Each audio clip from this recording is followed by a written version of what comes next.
Саламатсыз ба оқырман, видеоны көрмес бұрын лайк басып тіркеліп кетуді ұмытпаңыз. Күйеуімнің опасыздығы отбасымызды ойран қылды. Күйеуім екеуміз студент кезімізде көңіл жарастырып бас қосқанбыз. Ол мені қатты жақсы көрді. Екеуміз екі қиыр жақтан келсек те руымыз бір болып шықты. Мен қатынасымызды үзейік дегеніммен күйеуім алған бетінен қайтпады. Тіпті күннің қақаған суығында мені далада таңға дейін күтіп тұрған кездері болды. Сөйтіп үй ішіміз қарсы болғанына қарамастан бас қостық. Үйленгенімізге биыл 5 жыл толады. Ата-енем, қайынсіңлім және ұлым, күйеуім барлығымыз бірге қаланың шетіндегі бір ауылда шағын 3 бөлмелі жер үйде тұрамыз. Күйеуім екеуміз шартпа-шұрт болып, жиі ұрысқанымызбен өте алысқа барған емеспіз. Шыны керек, үйленген жылдары арамызда әртүрлі келіспеушіліктер орын алды. Бірақ ұзақ уақыт суынған жоқпыз. Мен 1 жылдан кейін топ-томпақ сүп-сүйкімді ұлды дүниеге әкелдім. Күйеуім қарапайым табыс табады. Бірде жетеді, бірде жетпейді. Ол мені жақсы көрмейді деп айта алмаймын. Тәрбиесі де жаман емес. Үнемі ұлымыз екеуміздің жанымыздан айналшықтап шықпайды. Жағдайымызды шамасы келгенше жасайды. Әке-шешесінің де бірде-бір сөзін бөлмей мұқият тыңдайды. Дегенімен өмір болған соң адамның басына нелер келіп, нелер кетпеген. Өмірімде 10 ұйықтасам түсіме кірмейтін оқиға орын алды. Күйеуім кейде қала мен ауылдың арасында таксист болатын, немесе жұмыстан үйге қайтарда жолдан адам ала кететін. Сондай бір күні түннің бір уағында жұмыстан қайтып келе жатқанда, оның көлігіне 30-дан асқан бір әйел отырады. Байқап қараса өлесі мас екен.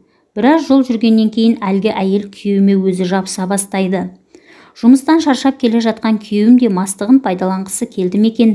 Әйтеуір әлгі әйелдің құшағына құлай кетіпті.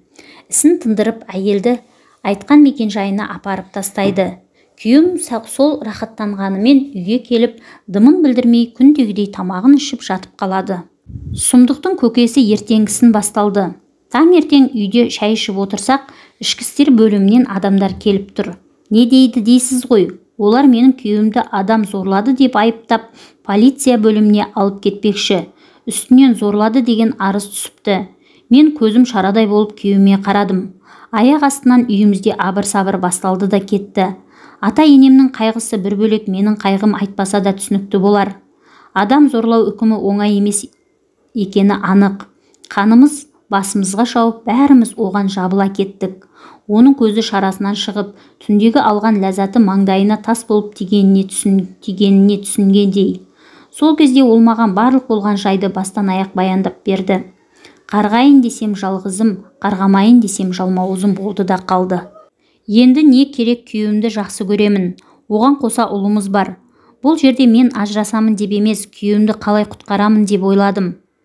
Әлгі әйел солай ақша табатын қаныпезер болып шықты. Ол бізден 2,5 миллион ақша талап етті.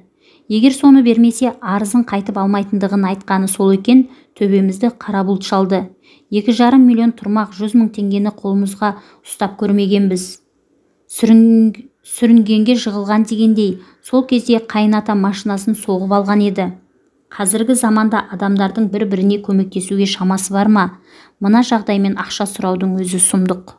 Сонымен күйеуімді отбасымды сақтап қалу үшін ана әйелдің нөмірін тауып, сан мәрте хабарластым. Үйіне де бардым, үйінен шықпайды, телефонын алмайды. Алса да анасына беріп қояды. Мардымды ештеме айтпайды. Менің оған балағаттап та, жалынып та жазбағаным жоқ. Сот дегенің тек заңға бағынады, оларға еш нәрсе істей алмайсың. Енді тек ақша тауып әлгі әйелдің арызын қайтып алғызу керек. Басқа шара жоқ. Ақшаны аяғымыздан таусылып іздемеген жеріміз жоқ. Сұрамаған туған туыс қалмады. Үйіміздің әбден берекесі қашты. Құдайдың құтты күні ұрсысатын болдық.